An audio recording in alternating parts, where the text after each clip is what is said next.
Aniya nga to ang third prize winner sa month of December 2025.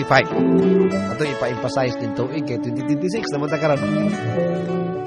Ang makadawat og 1,000 pesos ihatag sa mga kababuto ni Congressman Attorney Marlo Bangcoro, 1st District of Zamboanga, Sibugay. Kini si Hazel Ado Dalaupon, Tayasa, Negros Oriental. Congratulations. Ang title siyang Balak Asaka. Ato ning hatagan og kinabuhi. Third prize winner. Sa diyang miabot ang mga panahon nga ako nag-inusara.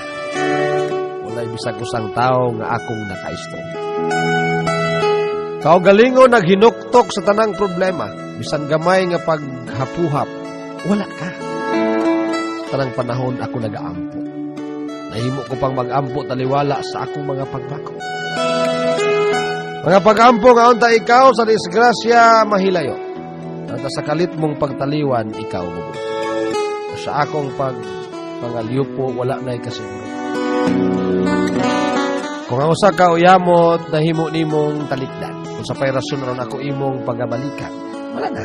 Wala na'y kapuslangan. Asa ka sa mga panahong ako nanginhan. Ayon ka sa mga adlaw nga ako napuno sa balatian. Ano ba ikaw ang nakutagdon o pagatambalan? Wala. Bisan imong anino wa mipakita ibabaw sa kabulanan. Asa ka sa dihang nagsalimuang ang akong galangan? Wala. Maski pasakitan mo ang dughan ko sa hilabihan. Kana gitukmod mo ang kasing-kasing sa kaalautan. Bisan gamay nga pagmaya, wala ako natagap. Kadayon si mong pagbiya.